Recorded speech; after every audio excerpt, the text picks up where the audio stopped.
कर्पूरगौरं करुणावतारं संसारसारं भुजगेन्द्रहारं सदा वसन्तं हृदयारविन्दे भवं भवानी सहितं नमामि। जय भोलेनाथ। आज की इस वीडियो में हम शिव महापुराण के विद्वेषण संहिता के अध्याय 3 और 4 का श्रवण करेंगे। इससे पहले अध्याय 1 और 2 में हमने यह जाना था कि जब प्रयाग में सूत जी से मुनियों का तुरंत पाप नाश करने वाले साधन के विषय में प्रश्न पूछा गया तो सूत जी ने उनको शिव पुराण का परिचय कराया। अध्याय 3 और 4 में श्रवण, कीर्तन और मनन, इन 3 साधनों द्वारा भगवान भोलेनाथ की भक्ति प्राप्त करने की श्रेष्ठता का प्रतिपादन किया गया है। अब हम अध्याय 3 और 4 का श्रवण करेंगे। व्यास जी कहते हैं, सूत जी का यह वचन सुनकर वह सब महर्षि बोले, अब आप हमें वेदांत सार सर्वस्वरूप अद्भुत शिव पुराण की कथा सुनाइए। सूत जी ने कहा, आप सब महर्षिगण रोग शोक से रहित कल्याण में भगवान शिव का स्मरण करके पुराण प्रवर शिव पुराण की, जो वेद के सार तत्व से प्रकट हुआ है, कथा सुनिए। शिव पुराण में भक्ति, ज्ञान और वैराग्य, इन तीनों का प्रीतिपूर्वक गान किया गया है और वेदांत वेद्य स्वदस्तु का विशेष रूप से वर्णन है। इस वर्तमान कल्प में जब सृष्टि कर्म आरंभ हुआ था, उन दिनों 6 कुलों के महर्षि परस्पर वाद विवाद करते हुए कहने लगे, अमुक वस्तु सबसे उत्कृष्ट है और अमुक नहीं है। उनके इस विवाद ने अत्यंत महान रूप धारण कर लिया। तब वे सबके सब अपनी शंका के समाधान के लिए सृष्टिकर्ता अविनाशी ब्रह्मा जी के पास गए और हाथ जोड़कर विनय भरी वाणी में बोले, प्रभु, आप संपूर्ण जगत को धारण पोषण करने वाले तथा समस्त कारणों के भी कारण हैं। हम यह जानना चाहते हैं कि संपूर्ण तत्वों से परे परात्पर पुराण पुरुष कौन है। ब्रह्मा जी ने कहा, जहाँ से मन सहित वाणी उन्हें ना पाकर लौट आती है तथा जिनसे ब्रह्मा, विष्णु, रुद्र और इंद्र आदि से युक्त यह संपूर्ण जगत समस्त भूतों व इंद्रियों के साथ पहले प्रकट हुआ है, वे ही ये देव, महादेव, सर्वज्ञ एवं संपूर्ण जगत के स्वामी हैं। यही सबसे उत्कृष्ट है। भक्ति से ही इनका साक्षात्कार होता है, दूसरे किसी उपाय से कहीं इनका दर्शन नहीं होता। रुद्र, हरि, हर तथा अन्य देवेश्वर सदा उत्तम भक्ति भाव से उनका दर्शन करना चाहते हैं। भगवान शिव में भक्ति होने से मनुष्य संसार बंधन से मुक्त हो जाता है। देवता के कृपा प्रसाद में उनमें भक्ति होती है और भक्ति से देवता का कृपा प्रसाद प्राप्त होता है। ठीक उसी तरह जैसे यहाँ अंकुर से बीज और बीज से अंकुर पैदा होता है। इसलिए तुम सब ब्रह्म ऋषि भगवान शंकर का कृपा प्रसाद प्राप्त करने के लिए भूतल पर जाकर वहाँ सहस्रों वर्षों तक चालू रहने वाला एक विशाल यज्ञ का आयोजन करो। इन यज्ञपति भगवान शिव की ही कृपा से विदोक्त विद्या के सारभूत साध्य साधन का ज्ञान होता है। शिव पद की प्राप्ति ही साध्य है, उनकी सेवा ही साधन है तथा उनके प्रसाद से जो नित्य नैमित्तिक आदि फलों की ओर से निष्प्रह होता है, वही साधक है।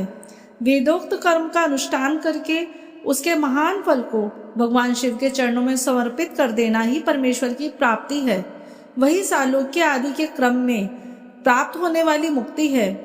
उन पुरुषों की भक्ति के अनुसार उन सबको उत्कृष्ट फल की प्राप्ति होती है।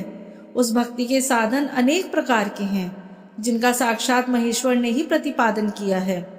उनमें से सारभूत साधन को संक्षिप्त करके मैं बता रहा हूँ। कान से भगवान के नाम गुण और लीलाओं का श्रवण, वाणी द्वारा उनका कीर्तन तथा मन के द्वारा उनका मनन, इन तीनों को महान साधन कहा गया है।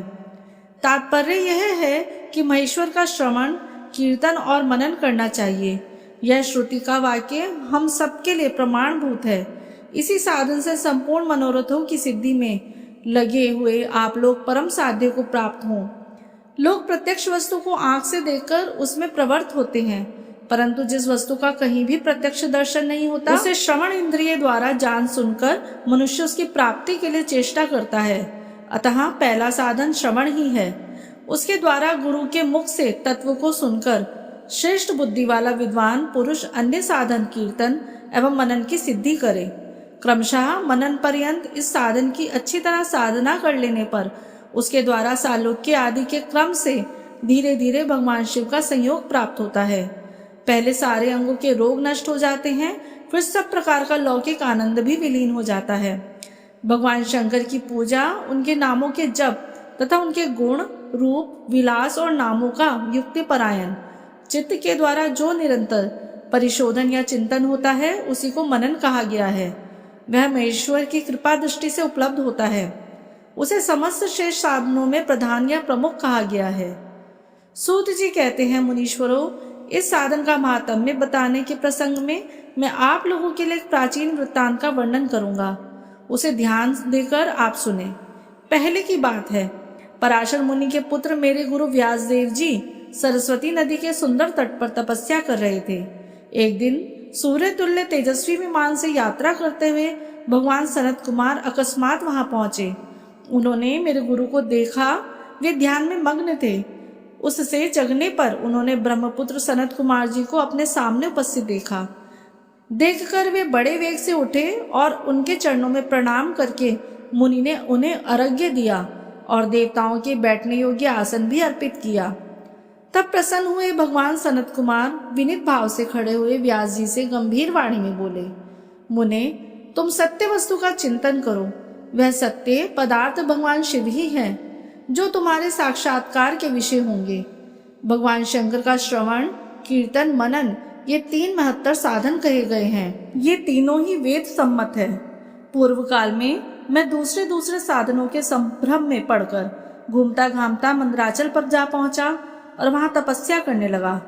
तदंतर महेश्वर शिव की आज्ञा से भगवान नंदिकेश्वर वहां आए। उनकी मुझ पर बड़ी दया थी। वे सबके साक्षी तथा शिव गणों के स्वामी भगवान नंदिकेश्वर मुझे स्नेहपूर्वक मुक्ति का उत्तम साधन बताते हुए बोले, भगवान शंकर का श्रवण, कीर्तन और मनन ये तीनों साधन वेद सम्मत हैं और मुक्ति के साक्षात कारण हैं। यह बात स्वयं भगवान शिव ने मुझसे कही है। अतः ब्रह्मन, तुम श्रवणादि आदि तीनों साधनों का अनुष्ठान करो। व्यास जी से बारंबार ऐसा कहकर अनुगामियों सहित ब्रह्मपुत्र सनत कुमार परम सुंदर ब्रह्मधाम को चले गए। इस प्रकार पूर्व काल के इस उत्तम वृत्तांत का मैंने संक्षेप में वर्णन किया है। ऋषि बोले, सूत जी, श्रवण आदि 3 साधनों को आपने मुक्ति का उपाय बताया है, किंतु जो श्रवण आदि तीनों साधनों में असमर्थ हो वह मनुष्य किस उपाय का अवलंबन करके मुक्त हो सकता है? किस साधन भूत कर्म के द्वारा बिना यत्न के ही मोक्ष मिलता है?